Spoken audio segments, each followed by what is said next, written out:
हम grounding technique करेंगे जो आपने बताया, उसका नाम है 5 4 3 2 1। इसका एम है कि हमारे जो सेंसेस हैं उनको एक्टिव करेंगे। इम्पॉर्टेंट चीज़ ये है, जब एंग्जाइटी हो रही होती है तो हम प्रेजेंट से थोड़ा सा डिस्कनेक्ट हो जाते हैं, या तो फियर हो रहा है जैसे मैं आपने बताया, या फ्यूचर का कुछ सोच रहे हैं, उसके बारे में अनसर्टेनिटी से परेशान हो रहे हैं। तो जैसे ही ग्राउंडिंग टेक्निक करेंगे हम अपने सेंसेस को एक्टिवेट करके वापस प्रेजेंट में आएंगे। तो हम क्या करेंगे, 5 ऑब्जेक्ट्स आसपास के देखेंगे। इसमें अभी आप चारों को क्या करना है, मैं कमांड्स दूंगी, आपको फॉलो करनी है और आपको बताना नहीं है, बट आपको अपने दिमाग में वो चीज़ें करनी है, ठीक है। तो आप 5 ऑब्जेक्ट्स को देखिए और उनके कलर्स को देखिए अपने दिमाग में, सराउंडिंग, आराम या आसपास, आगे पीछे कहीं पे भी। Just pick 5 objects and their colours. जिससे मैं पूछूंगी वो बताएंगे।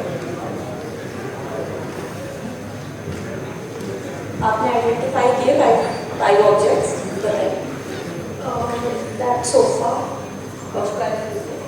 brown, sofa cover, white, bottle blue, dice brown, and that speaker black.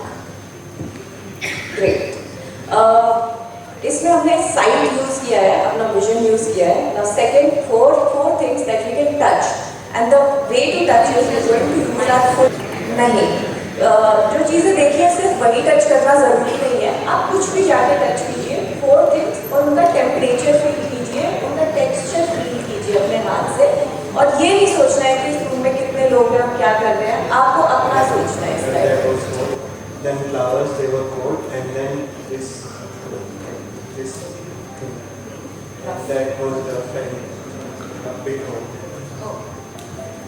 Now, third point is 3 things that we can hear other than my voice.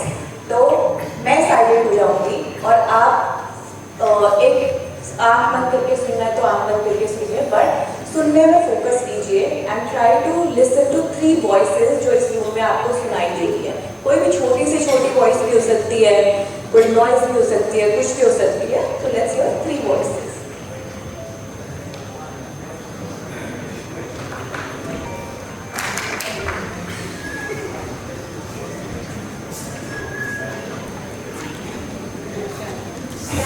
Take a big inhale all of you and do smell यहाँ पे अगर आपको कोई आ रही है, कुछ भी हो सकती है, या तो इस रूम की होगी या लैम्प की होगी, किसी भी चीज़ की होगी, कोई स्मेल अगर आप फील कर सकते हैं तो वो इनहेल कीजिए, डीप इनहेल कीजिए एंड फील करके बताइए।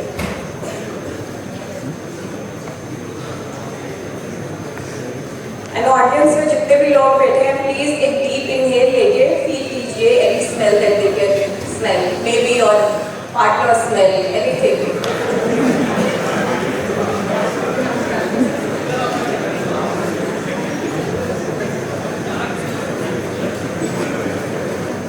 Okay? Smell my perfume.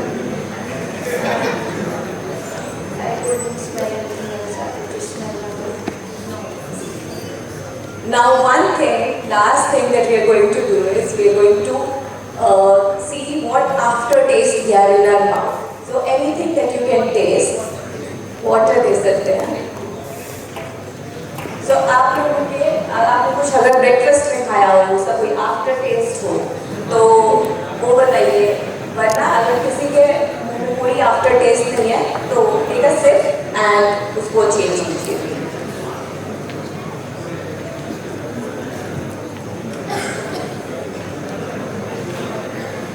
और जो आपने खाया है उसको एक बार विजुअलाइज भी कीजिए, जो आफ्टर टेस्ट आपके माउथ में है। आप सब लोगों ने ब्रेकफास्ट में क्या खाया है, एक बार प्लीज विजुअलाइज करो आफ्टर टेस्ट। बताना नहीं है, बताना नहीं है।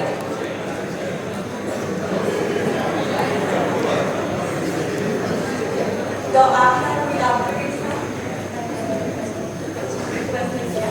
आपको कोई आफ्टर टेस्ट है? तो ये ग्राउंडिंग एक्टिविटी थी, इसमें हमने अपने सारे सेंस ऑर्गन्स एक्टिवेट किए हैं।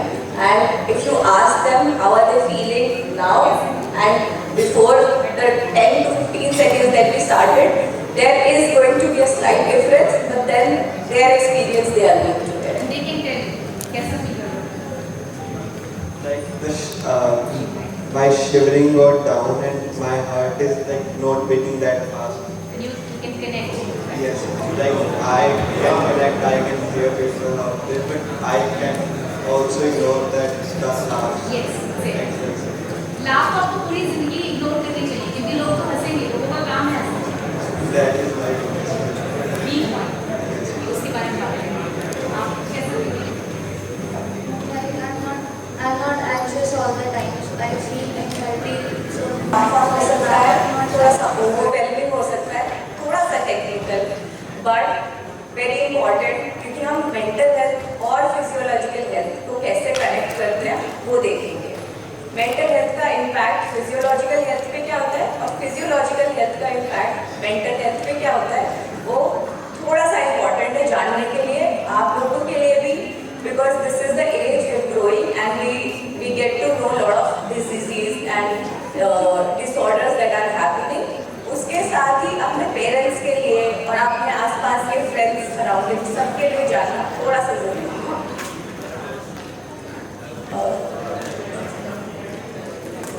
हमने हमेशा सुना होगा high BP, thyroid, PCOS, PCOD, gut health, bloating, indigestion. Commonly first चीज क्या करते हैं, दवाई ले लेते हैं, बट हमें ये नोटिस करना पड़ेगा कि रूट कॉज क्या है उस चीज का। Most of the time the root cause lies in the stress. तो हमें ये एनालाइज करना है उस टाइम पे, 3 चीजें सबसे पहले नोटिस करनी है कि हमारा स्लीप कैसा था लास्ट नाइट, हमारा वाटर इनटेक कैसा चल रहा है एंड हम कैसा ब्रीथ कर रहे हैं। एज पंकजा मैम सेड कि breathing is the most important thing. तो जैसे ही ब्रीदिंग, स्लीप और अगर आपका वाटर इनटेक ठीक है, then comes the fourth factor, हम स्ट्रेस लेवल कितना है हमारा। तो हमारी बॉडी में हमारे जो स्ट्रेस हार्मोन है उसको कहते हैं cortisol. It releases in the blood and it makes our heartbeat pump faster. जब heartbeat pump faster होगा, it increases our BP and long term अगर वो इफेक्ट रहता है तो हाइपरटेंशन में कन्वर्ट हो जाता है, which is high BP issue. तो आपने बहुत बार सुना होगा घर में हाई बीपी की दवाइयाँ चल रही हैं बहुत सालों तक। So we need to understand there has to be somewhat underlying stress issue of that. तो हमें वो एड्रेस करना है and then we have to work on it. तो हमारा जो कॉर्टिसोल है वो डायरेक्टली और इनडायरेक्टली हमारे हार्मोन्स को, हमारा नर्वस सिस्टम को रेगुलेट करता है। Low cortisol is also bad and high cortisol is also bad. उसको मेंटेन कैसे करना है वो हम आगे सीखेंगे भी। तो जस्ट मेंटेन सम पेशेंस। किस वजह से कोपिंग स्ट्रेटजीज जो हम जनरली यूज कर देते हैं जो हमारे कॉर्टिसोल को डैमेज कर देता है, नंबिंग टेक्निक्स जैसे कि स्मोकिंग, अल्कोहल, उसमें अब बिल्कुल ही खो जाना कि आपने देखना ही नहीं कि अपने सराउंडिंग्स में क्या चल रहा है, तो वो हमें बहुत डिस्टर्ब करता है। Now this is how the stress affects the entire body. High backbenchers,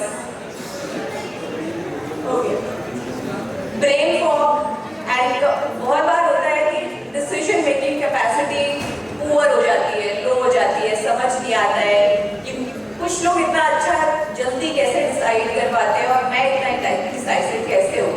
तो that is also one of the effect of stress. Cognitive abilities, हमारी लर्निंग कैपेबिलिटीज कम हो जाती है। So that is how the stress affects our brain. Second आता है cardiovascular activities. इसमें जैसे हमने कवर किया, हाई बीपी हो गया, हाइपरटेंशन लॉन्ग रन के लिए होगा, उससे कोलेस्ट्रॉल इम्पैक्ट होगा। कोलेस्ट्रॉल इम्पैक्ट होने के बाद जब हम स्ट्रेस को नहीं मैनेज करते हैं, then it also leads to first level heart attacks, minor attacks. So all these things are cardiovascular activity. Next thing is हमारे जॉइंट्स एंड मसल्स में इन्फ्लेमेशन होना शुरू हो जाता है लॉन्ग टर्म स्ट्रेस की वजह से। और वो इसलिए होता है क्योंकि हमारी बॉडी मूवमेंट्स राइट टाइम पे नहीं हो रही है, हम मूवमेंट नहीं कर रहे हैं, स्ट्रेस है, एक जगह बैठे हैं, we just eating and we are not thinking how to move. So movement is very important when it comes to stress. लग रहा है कि मैं स्ट्रेसफुल थॉट्स में हूँ, अभी परेशान हूँ, go for a walk, that's the easiest solution. एक वॉक पे चले जाओ, रन करने चले जाओ, आपका ब्रेन ऑक्सीजन से फुल होगा एंड वापस यू फील बेटर। जो जॉइंट्स में इन्फ्लेमेशन है वो भी कम हो जाएगा। Secondly, the most important thing is the connection gut and our brain. कोई भी, जैसे मैम ने पहले बताया, फियर हो, कोई भी फीलिंग्स है वो हमारे गट से स्टार्ट होती है। एक वेगस नर्व होती है जो हमारे गट और ब्रेन को कनेक्ट करती है। तो पहला मैसेज हमारे गट को आता है, फिर हमारे ब्रेन को आता है। बहुत बार सुना होगा, लोग कहते हैं कि गुड़गुड़ हो रही है पेट में, समझ नहीं आता कि क्यों हो रही है, ना कुछ गलत खाया है, सब कुछ अच्छा है, पर फिर भी गुड़गुड़ हो रही है। वो हो रही है क्योंकि आपका लॉन्ग टर्म स्ट्रेस जो है वो एंजाइटी में कन्वर्ट हो रहा है, और उसकी वजह से आपका गट हेल्थ आपके ब्रेन को साइन दे रहा है कि ये गुड़गुड़ नहीं है, ये आपका स्ट्रेस है, इस पर वर्क करने की ज़रूरत है। And last and the most important is reproductive organs. तो ये हमारे रिप्रोडक्टिव ऑर्गन्स पे बहुत ज़्यादा हार्मफुल होता है stress. Long term chronic stress जिसको बोलते हैं, लॉन्ग टर्म स्ट्रेस, वो हमारे रिप्रोडक्टिव ऑर्गन्स को हार्म करता है। तो ह्यूमंस जो है ना, they are meant to be here for just for survival. Survival से ज़्यादा ज़रूरी नहीं है कुछ भी, रिप्रोडक्शन बहुत बाद में आता है, but it's a bodily function. When it comes to girls, menstruation cycle is a normal process and it shows a healthy body. When it comes to boys, your semen count is also very important. तो जब अगर इतना stress चल रहा होगा इंसान की life में, तो वो उसके रिप्रोडक्शन फंक्शंस जो है वो स्लो हो जाते हैं एंड बहुत इश्यूज हो जाते हैं, जैसे कि PCOS होता है, बहुत कॉमन होता है, पॉलीसिस्टिक ओवेरियन सिंड्रोम। तो ये होता है लाइफस्टाइल एंड स्ट्रेस की वजह से। तो that is also important. When it comes to body, ये सब कवर करने के बाद, हमारी इंटरनल जब सब कवर हो गया है, उसके बाद हमारी बॉडी एक्सटर्नली रिएक्ट करना स्टार्ट करेगी, which comes to your skin, which comes to your hair, which comes to your nails. Hair fall होना शुरू हो जाएगा। बहुत लंबे टाइम तक स्ट्रेस अगर चल रहा है तो हेयर फॉल आप बहुत विजिबली लोगों में देख सकते हैं, अगर जेनेटिक्स उसका रीजन नहीं है तो। सेकेंडली, एक्ने होगा, पिंपल होगा, ये सब रीजंस हैं। आपकी स्किन शो कर रही है दैट कुछ तो स्ट्रेस है बॉडी में, that needs to be tackled and उसका रूट कॉज फाइंड करके you need to work on it. तो first, before going to a dermat and taking medicines, hormonal medicines, you need to check your lifestyle, you need to check your stress levels, you need to talk to somebody and talk your heart out and see how it will impact and बहुत ही effectively आपका stress level कम करने में help करेगा।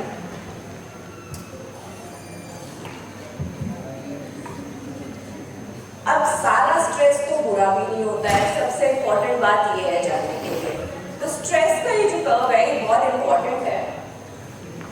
जब अगर बहुत ही लो stress होगा, जैसे मैंने बताया कि कोर्टिसोल अगर लो भी है तो भी खराब है और हाई है तो भी खराब है, तो हमें बैलेंस रेंज, आइडियल जोन में पहुंचना बहुत जरूरी है। And this chart is not going to just help you with your health, but exams की तैयारी हुई, कोई भी प्रोडक्टिविटी हुई, या फिर आप किसी स्पोर्ट्स में हैं, उसमें अपनी एफिशिएंसी कैसे निकालनी है, तो ये चार्ट सबसे हेल्पफुल है। तो कुछ स्टेजेस होती हैं, जैसे फर्स्ट स्टेज होती है कि हम बिल्कुल ही बोर्डम फील कर रहे हैं, बैठे हुए हैं, कुछ करने का मन नहीं है। फिर सेकेंड स्टेज आती है कि कंफर्ट की थोड़ी स्टेज है, कि ये सिचुएशन में मैं कंफर्टेबल तो हूँ, बट कुछ एक्स्ट्रा मैं अपने आप को कुछ नहीं करूँगा। एंड थर्ड सिचुएशन आती है ऑप्टिमल परफॉर्मेंस की। वो तब आती है जब एग्जाम नियर आ रहा है। सबको पता है कि सेमेस्टर एग्जाम्स तो होते हैं, बट फर्स्ट डे से तो कोई पढ़ना स्टार्ट नहीं कर रहा। जब तक डेट शीट नहीं आएगी तब तक कोई नहीं पढ़ेगा। वो जैसे ही डेट शीट आएगी ना, तो आपका कंफर्ट जोन से आप ऑप्टिमल लेवल पे जाना शुरू कर देंगे, वो है आइडियल जोन, और हमें वो जोन अचीव करनी पड़ेगी। बहुत सारे तरीके हैं उसके लिए, जैसे हम अपनी टू डू लिस्ट बनाएंगे, कि हम पहले से ही धीरे धीरे प्रिपेयर हो सकते हैं। अगर हमने पहले से ही अपना सिलेबस डिवाइड किया हुआ है, प्रिपेयर्ड है, तो वो जो लास्ट में ऑप्टिमल लेवल के बाद में जो स्ट्रेन पड़ता है, बर्नआउट सिचुएशन में नहीं आएगी। वो लास्ट डे में बैठ के सब तैयारी करते हैं ना, लास्ट डे पढ़ते हैं इंजीनियरिंग वाले, तो वो नहीं होगा। पहले से ही डिवाइड करके रखेंगे तो आइडियल जोन में रहेंगे, हमारी प्रोडक्टिविटी भी अच्छी रहेगी।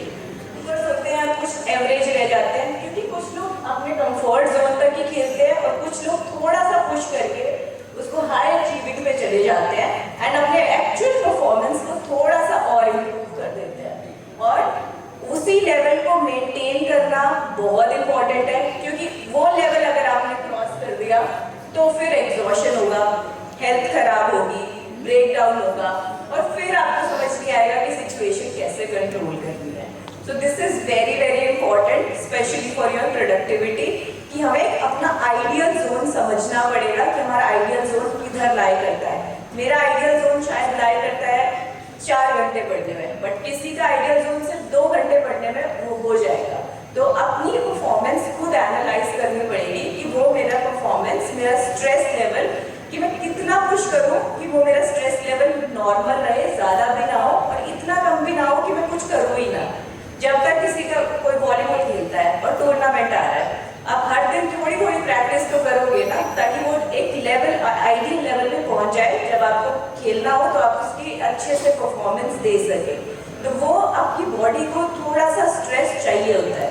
जैसे जो लोग जिम करते हैं, इट्स वेरी इंपॉर्टेंट कि आप, जैसे लोग शुरुआत में कम वेट से शुरू करते हैं, थोड़ा स्ट्रेस डाल रहे हैं बॉडी में, फिर उसको धीरे धीरे इंक्रीज कर रहे हैं क्योंकि बॉडी की स्ट्रेस कैपेसिटी बढ़ा रहे हैं।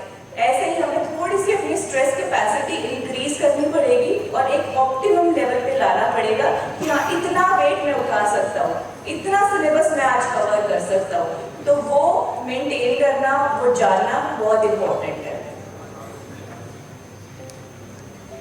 बहुत बार ऐसा होता है कि असाइनमेंट्स भी उसी दिन है, घर में कोई फंक्शन भी है, फ्रेंड का बर्थडे भी है और गर्लफ्रेंड या बॉयफ्रेंड से भी लड़ाई हो गई है, बहुत सारी सिचुएशन एक ही दिन हो जाए, तब होगा एग्जॉशन। इसलिए ये सिचुएशन अवॉइड करने के लिए ऑप्टिमल परफॉर्मेंस हमेशा हर इंसान को थोड़ा सा अपना पता होना चाहिए कि हाँ, ये मेरा ऑप्टिमम परफॉर्मेंस है।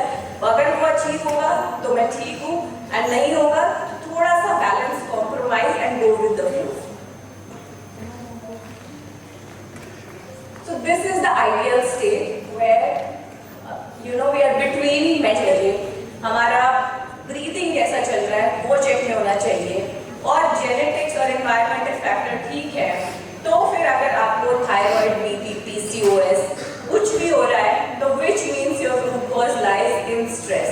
तो स्ट्रेस के लिए then you go to a psychologist, you visit a psychologist and see कि वो क्या लेवल है। And most of the time thyroid patients, diabetes patients, when they start working on their stress level, within 3 to 4 months उनका medicine जो है वो बिल्कुल ही negligible हो जाता है, क्योंकि वो अपनी लाइफ में बहुत प्रेजेंट हो जाते हैं। they start being more active, they start being more into the moment and they address the stress issue। तो वो जैसे स्ट्रेसर को एड्रेस किया, it's going to relax them।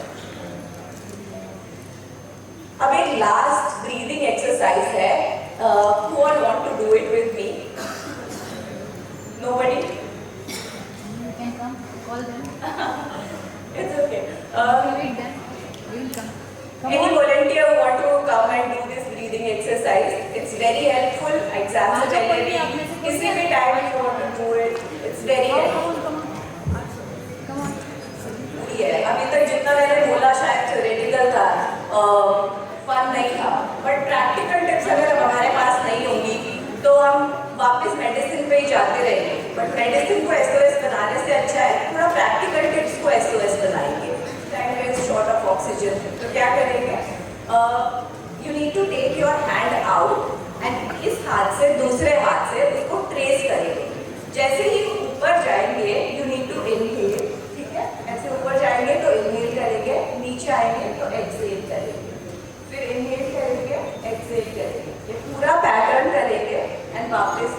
तो मैं कमांड दूंगी, आपको अपने एक हाथ से ट्रेस करना है और मेरी इनहेल और एक्सहेल वाली कमांड को फॉलो करना है, ठीक है। If you want to close your eyes, you can close your eyes, if not